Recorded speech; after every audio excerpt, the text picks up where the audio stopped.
A man vanished from the front lines for days, not captured, not wounded, hiding. And because of it, nearly 7,000 American soldiers paid the price.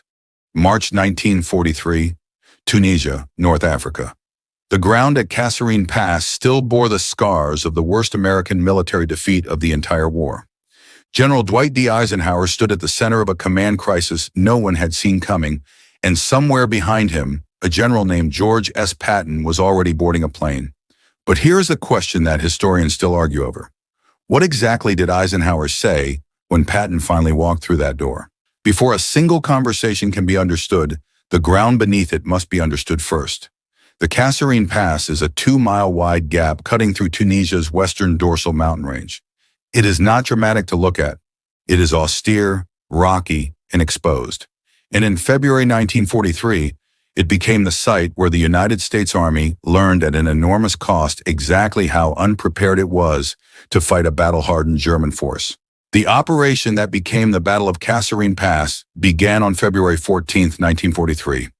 German and Italian forces under Field Marshal Erwin Rommel identified the weakest point in the Allied line and drove straight through it.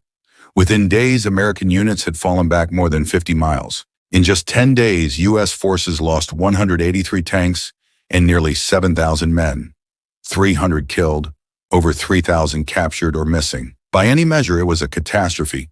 But the most revealing story was not on the battlefield. It was happening far behind the front lines. Lieutenant General Lloyd Fredendall, the commander of U.S. II Corps, had ordered his engineers to construct his personal command headquarters 70 miles behind the front lines. General Omar Bradley, who inspected the site, later described it as an embarrassment to every American soldier. Fredendall had taken 2 companies of combat engineers away from the front men who were needed and directed them to carve his bunker deep into a ravine. He communicated with his frontline units through a set of cryptic, improvised code phrases that no one could reliably decode. When the battle turned against his men, Fredendall did not go forward. He stayed underground. Eisenhower had been watching this deteriorate from his headquarters in Algiers. He had personally observed Fredendall's erratic command style during the lead-up to Kasserine.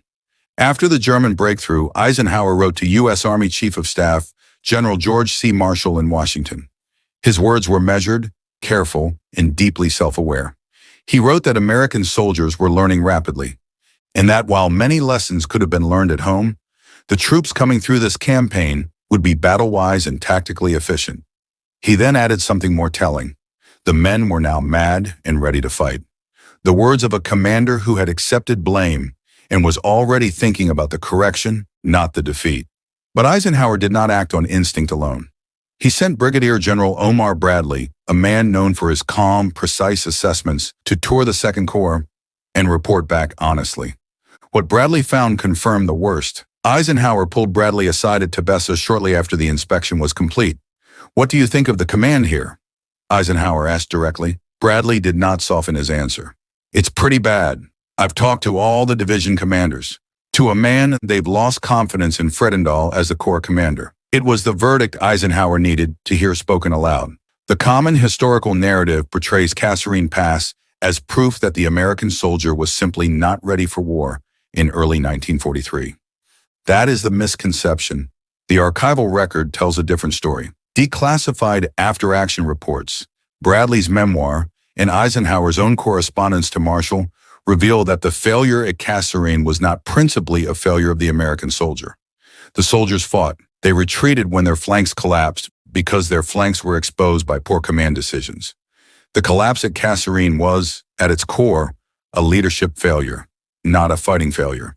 Eisenhower understood this, and his next move would prove it.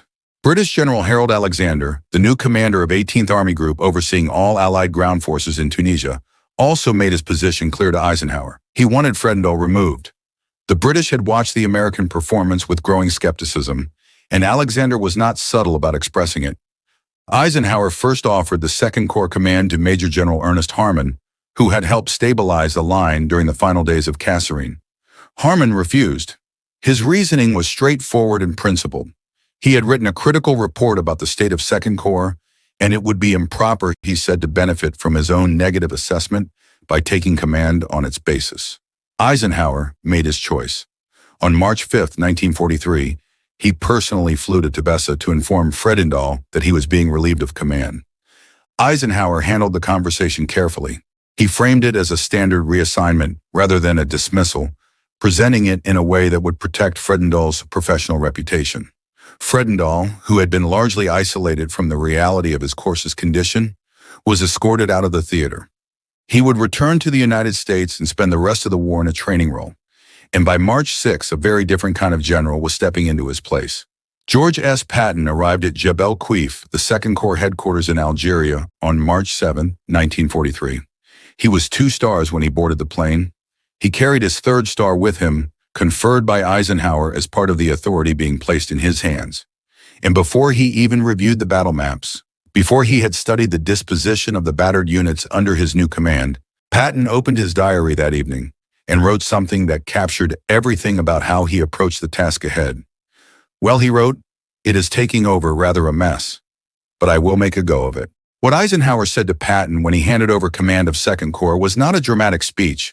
It was not recorded in a formal transcript, but the conversation is reconstructed from multiple overlapping historical accounts, most notably from Stephen Ambrose's research documented in The Supreme Commander, and from the American Heritage account of the Eisenhower-Patton relationship drawn from primary correspondence. Eisenhower told Patton 3 things. He told him to restore the morale of a broken corps. He told him to raise the image of American fighting forces in the eyes of their British allies by winning a battle. And then, according to the historical record, Eisenhower added one sentence that revealed exactly how well these 2 men understood each other. He told Patton that he did not have to prove to him that he was courageous. Think about the weight of that sentence for a moment. Eisenhower was not giving Patton confidence. He was releasing him from the obligation to prove something. After years of knowing each other, after watching Patton operate in Morocco during Operation Torch and fight through the political chaos of the North African campaign, Eisenhower was telling him, "I already know what you are. Now go and fix what is broken." It was less an order than a cleared runway. Patton now had the authority, the rank, and the explicit trust of the Supreme Allied Commander. The question was what he would do with it in the next 48 hours. The answer came almost immediately, and it shocked every officer in 2nd Corps headquarters. Patton issued a series of orders that most of the staff considered almost theatrical in their severity. Every enlisted man old enough to shave would shave every day. Officers would wear their neckties in the field. Steel helmets were mandatory. Violations carried fines. One officer who was present recalled Patton walking up to within a foot of his face and stating the rules in terms that left no ambiguity. Decades later, General Omar Bradley, who became Patton's deputy commander in that assignment, wrote about the psychological mechanism behind it. Each time a soldier knotted his necktie, threaded his leggings, and buckled on his heavy steel helmet, Bradley observed, he was forcibly reminded that the pre-Kasserine days had ended and that a tough new era had begun. Was Patton's discipline campaign the right prescription for a corps that had just suffered a catastrophic defeat? Some officers thought it was petty. Some thought it was a distraction from the real problems of tactical coordination and inter-unit communication. But Bradley's account suggests something more sophisticated was at work. Patton understood that an army's bearing and its belief in itself are not separate things. A soldier who looks like a defeated man will fight like one. Patton was not issuing uniform regulations. He was issuing a message. The identity of this corps has changed as of today. Whether every officer agreed with his method did not matter. Within days, the corps felt it. Here is one of the 3 unresolved questions that must be considered. What would have happened to the North African campaign and to the broader Allied strategy if Eisenhower had chosen to leave Fredendall in command after Kasserine? The scenario is not hypothetical in any abstract sense. Alexander had flagged Fredendall's performance. Bradley had confirmed it in direct conversation. Harman had written his critical assessment before even being offered the command. And yet Eisenhower had the authority to protect Fredendall. To frame Kasserine as a collective intelligence failure rather than a command failure, and to give him another chance. Had he done so, 2nd Corps would have entered the next phase of the Tunisian campaign under a commander its division generals had unanimously lost confidence in. The Battle of El Guettar, the first significant American victory against a German armored force, would likely never have taken place in the form it did.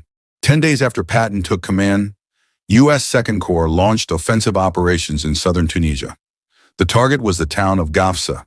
The broader operation brought American forces into direct contact with German armored units at El Guettar.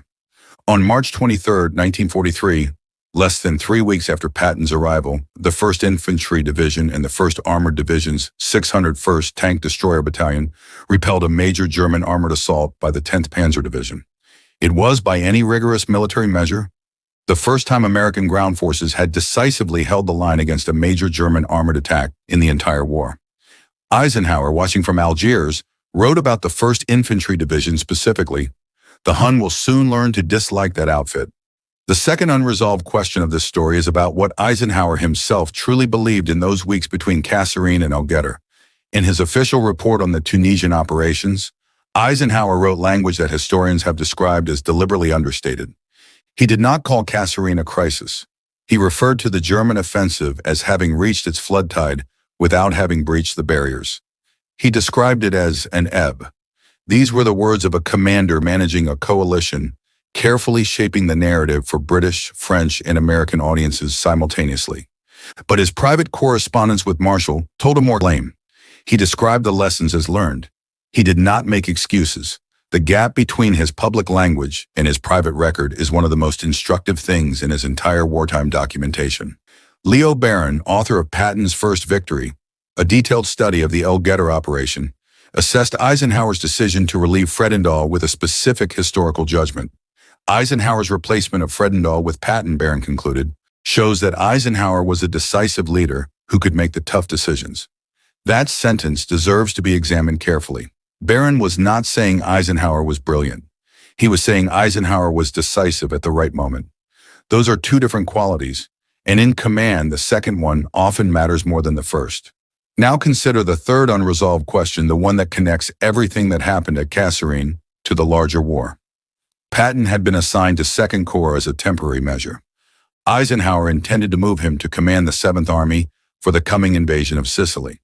The question was whether this brief, high-pressure assignment in Tunisia would prepare or exhaust him for that next mission. Patton himself was aware of the temporary nature of his role.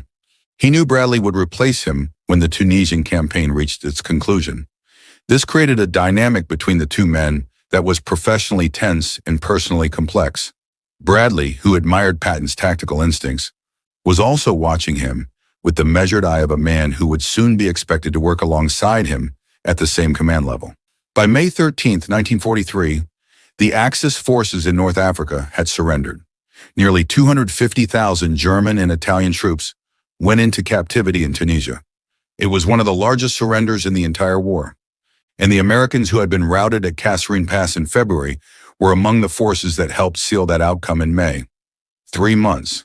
That was the distance between catastrophic defeat and strategic victory. In one of those 3 months, Patton had transformed Second Corps from a broken, demoralized formation into a unit that had held the line at El Guettar and advanced across Tunisia. The transformation was real. It was documented, and it began with a conversation in a headquarters somewhere between Algiers and the front lines. Years later, in December 1944, during the Battle of the Bulge, Eisenhower and Patton shared a brief exchange as they concluded a command meeting at Verdun. Eisenhower, now wearing 5 stars, walked Patton to the door. With that dry Midwestern humor that surfaced whenever the pressure was highest, Eisenhower said something remarkable. "Funny thing, George, every time I get another star, I get attacked." He was referring, among other moments, to his promotion to 4 stars just before Kasserine. Then, Patton, without missing a beat, replied, "And every time you get attacked, Ike, I have to bail you out." It was not entirely a joke, and both men knew it. The conversation that took place at the ruins of Kasserine Pass was not one conversation. It was a series of them, some formal, some brief, some written in letters that were never intended for public reading. Eisenhower's letter to Marshall, candid, accountable.